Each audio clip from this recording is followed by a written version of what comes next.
शहर में पढ़ी लिखी पल्लवी अपनी ग्रेजुएशन पूरी करने के बाद आगे नौकरी करना चाहती थी, लेकिन उसके घर वालों ने उसकी मर्जी जाने बिना ही उसकी शादी गांव के जमींदार के घर तय कर दी। पल्लवी के सास ससुर पुरानी परंपरा को मानने वाले होते हैं और वो पर्दा प्रथा को बहुत महत्व देते थे। शादी के अगले दिन पल्लवी सुबह नहाकर पूजा पाठ करके अपनी सास का आशीर्वाद लेने उनके कमरे में जाती है, लेकिन आशा ये देखकर चौंक जाती है और चिल्लाते हुए पल्लवी से कहती है, बहू ये क्या पहना है तुमने, जाकर कपड़े बदल कर आ। माँ जी इसमें क्या बुराई है, जीन्स टॉप तो नॉर्मल है।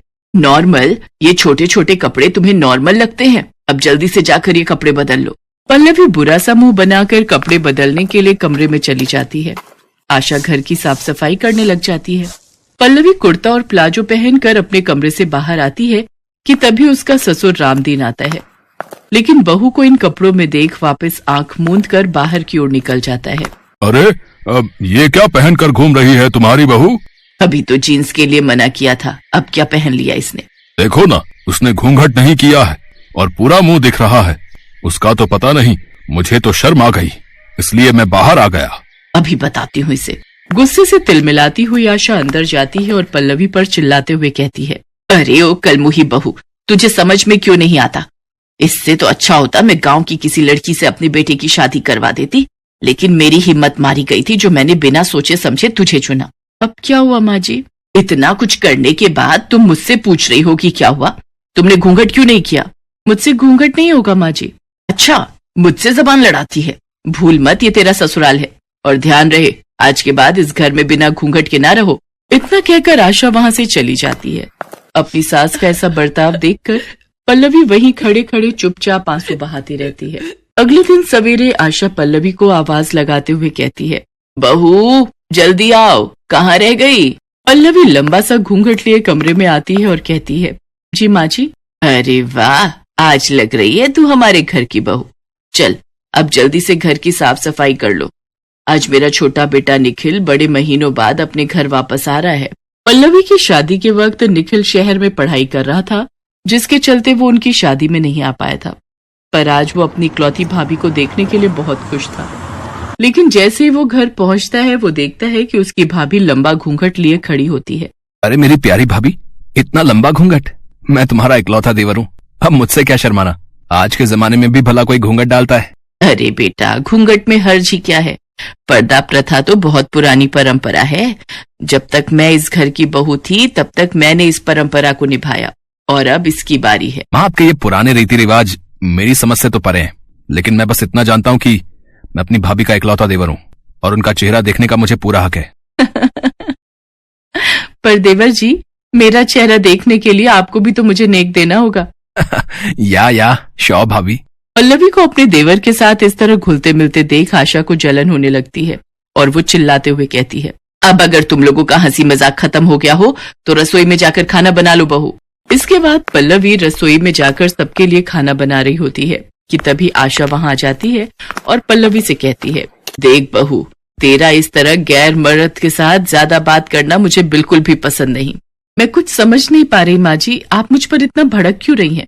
देख बहू, हमारे घर की परंपरा है कि हमारे घर की बहू किसी गैर मर्द को अपना चेहरा नहीं दिखा सकती, फिर चाहे वो तेरा देवर ही क्यों ना हो। ऐसे ही कुछ दिन बीत जाते हैं, परंतु इन दिनों भी निखिल अपनी भाभी का चेहरा नहीं देख पाता। फिर कुछ दिनों के बाद निखिल की नौकरी बेंगलुरु शहर की एक बड़ी कंपनी में लग जाती है और जाते हुए वो अपनी भाभी से कहता है, भाभी अब तो मैं जा रहा हूँ, कम से कम अब तो आप मुझे एक बार अपना चेहरा दिखा दीजिए। शहर में मेरे दोस्त पूछेंगे कि तेरी भाभी कैसी है, तो मैं क्या जवाब दूंगा कि अभी तक मैंने अपनी भाभी का चेहरा ही नहीं देखा। भाभी, तुम्हारे इस घूंघट से तो मैं परेशान हो चुका हूँ, क्या तुम्हें इसमें घुटन नहीं होती? होती है देवर जी, बहुत घुटन होती है। गर्मी में घर के काम काज करने में भी बहुत दिक्कत होती है, पर क्या करूं, माँ जी का कहा भी तो नहीं टाल सकती। उन्होंने मुझे सख्त हिदायत दी है कि मैं अपना घूंघट ना उठाऊं, चाहे कुछ भी हो जाए। पर भाभी, ऐसा कब तक चलता रहेगा? कम से कम अपने अधिकारों के लिए तो आपको लड़ना ही होगा। नहीं देवर जी, मैं नहीं लड़ सकती, मुझ में इतनी हिम्मत नहीं है। और तभी वहाँ आशा आ जाती है और निखिल से कहती है, अरे बेटा, तू अभी तक गया नहीं, यहीं खड़ा है, चल जल्दी कर, तेरी ट्रेन का वक्त हो रहा है, अगर देर हो गई तो ट्रेन छूट जाएगी। हाँ माँ, बस निकल ही रहा हूँ।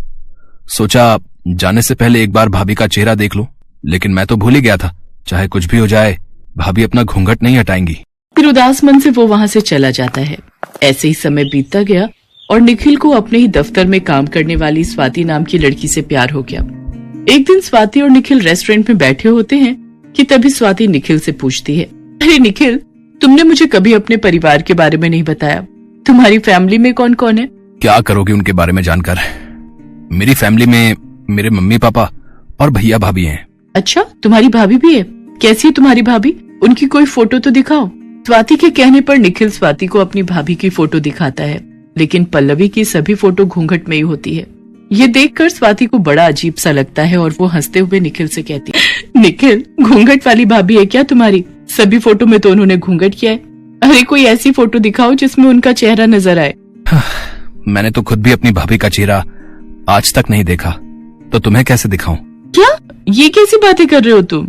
अब मैं तुम्हें अपने परिवार के बारे में क्या बताऊं स्वाति। मेरा परिवार बहुत ही पुराने रीति रिवाजों को मानने वाला परिवार है। फिर निखिल स्वाति को अपने घर की सारी बात बताता है। उसके घर के और भाभी के बारे में जानकर स्वाति बहुत ही हैरान होती है। यूं ही कुछ दिन और बीत जाते हैं और एक दिन निखिल स्वाति को अपने परिवार से मिलाने के लिए अपने घर ले जाता है।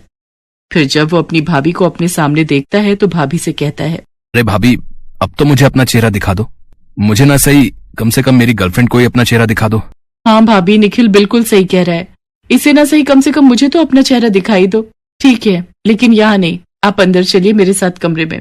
मैं देवर जी के सामने अपना घूंघट नहीं उठा सकती। लेकिन यहाँ कैसी शर्म भाभी? आखिर निखिल भी तो आपका देवर ही है और देवर और भाभी का रिश्ता तो माँ बेटे के समान ही होता है ना। स्वाति पल्लवी को घूंघट हटाने के लिए कह रही होती है कि तभी वहाँ पर आशा आ जाती है और अपनी परंपरा का गुणगान करने लगती है। लेकिन अपनी माँ की पुरानी और रूढ़िवादी सोच सुनकर निखिल से और बर्दाश्त नहीं होता और वो चिल्लाते हुए अपनी माँ से कहता है, माँ बस बहुत हुआ। बचपन से लेकर आज तक मैं आपकी रूढ़िवादी सोच देखते हुए आ रहा हूँ। आपकी इस पुरानी सोच की वजह से बेचारी भाभी खुट कर जी रही है, पर आपको इन सबसे क्या फर्क पड़ता है माँ? आपको तो अपनी रूढ़िवादी परंपरा प्यारी है ना। अब मैं समझ चुका हूँ, अगर स्वाति भी इस घर की बहू बनेगी तो आप उसके साथ भी वही करोगी जो भाभी के साथ कर रही हो। मैं घूंघट वाली भाभी बर्दाश्त कर सकता हूँ, लेकिन घूंघट वाली बीवी नहीं। इसलिए मैं अब आपसे सारे रिश्ते नाते तोड़कर स्वाति के साथ हमेशा हमेशा के लिए घर से जा रहा हूँ। निखिल की बातें सुनकर आशा उसे रोकने की काफी कोशिश करती है, पर निखिल उसकी बिल्कुल भी नहीं सुनता और स्वाति को लेकर हमेशा के लिए अपना घर छोड़कर चला जाता है और शहर में ही रहकर अपनी पत्नी स्वाति के साथ एक नई खुशहाल जिंदगी की शुरुआत करता है।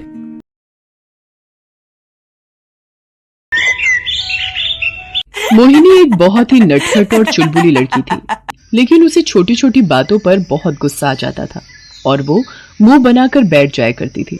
उसे आस पड़ोस के लोग यही बोलते थे कि बड़ी हो गई है, लेकिन इसका बचपना नहीं गया। मोहिनी की माँ माया उसके बचपने से बहुत परेशान थी। वो हमेशा मोहिनी को समझाती, लेकिन मोहिनी को अपने बचपने के अलावा कुछ नहीं दिखता।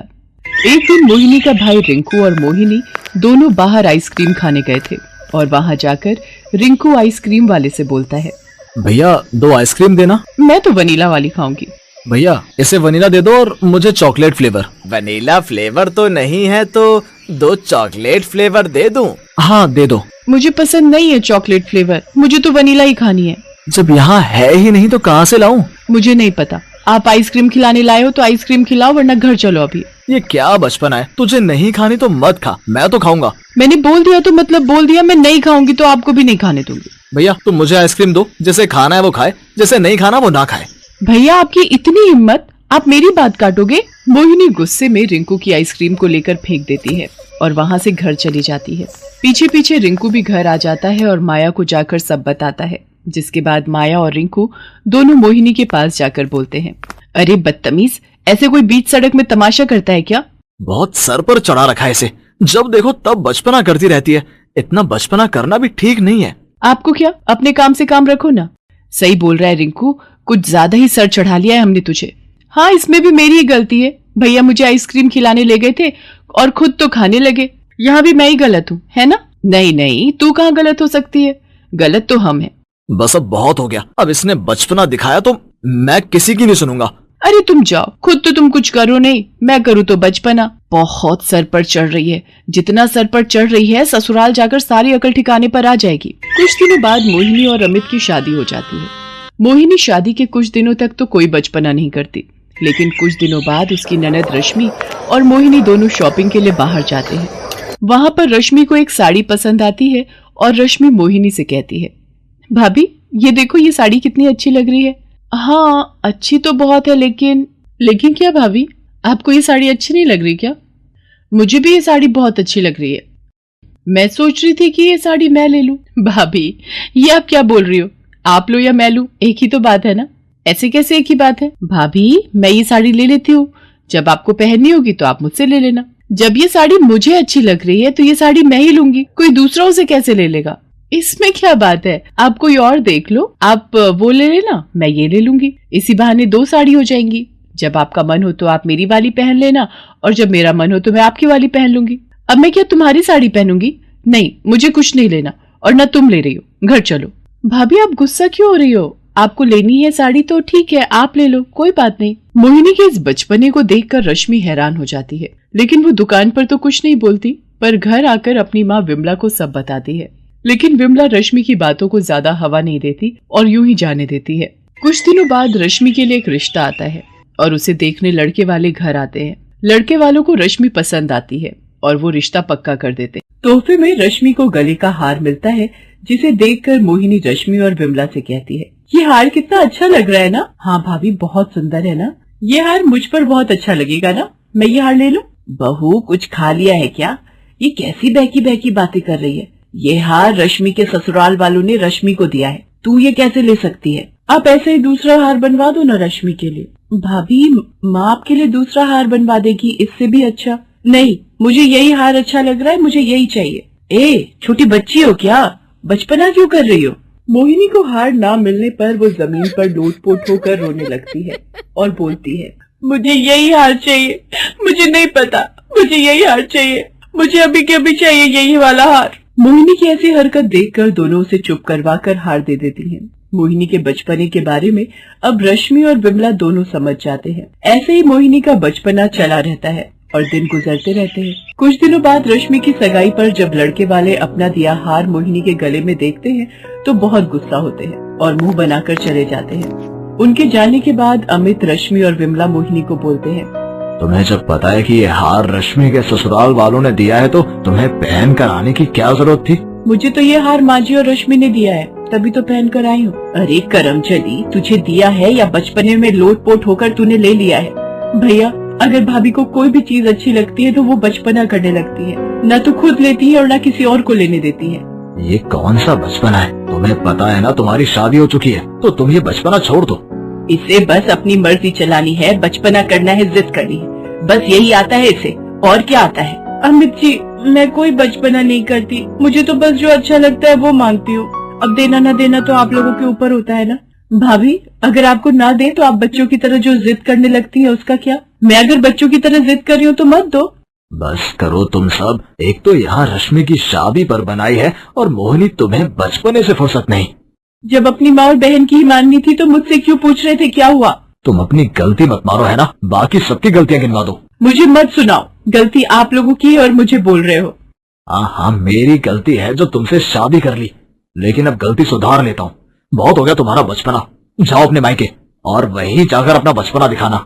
ये क्या बात हुई? आप दूसरों की गलती की सजा मुझे क्यों दे रहे हो? तुम्हें तो अक्ल आने से रही, यहाँ इतना कुछ हो गया लेकिन तुम्हें थोड़ी सी भी शर्म नहीं आई। आप इतना गुस्सा क्यों कर रहे हो? और कहीं नहीं जाऊंगी मैं, यही रहूंगी मैं। तुम्हारा ये बचपना मेरे आगे नहीं चलेगा, बाकी सभी लोगों के आगे दिखा दिया अपना बचपना, मेरे आगे मत दिखाना। मुझे माफ कर दो। नहीं रहने दो, तुम्हारा रोज का है, आज माफी मांगोगी कल फिर वही हरकतें करोगी। मुझे कुछ नहीं सुनना, जाओ तुम। नहीं मुझे माफ कर दीजिए, मुझे मेरी गलतियों का एहसास हो गया है, आगे से कभी ऐसे जिद नहीं करूंगी और अपनी गलती सुधारने का एक मौका तो सबको मिलता है ना। ठीक है, तुम्हें मौका ही चाहिए ना तो दे देता हूँ, लेकिन आगे से ऐसा कुछ होना नहीं चाहिए। ठीक है। मोहिनी को अपनी गलती का एहसास होता है और वो आगे भविष्य में अपने बचपने की आदत को सुधारने की पूरी कोशिश करती है। साथ ही रश्मि को उसका हार भी वापस कर देती है। Thanks for watching.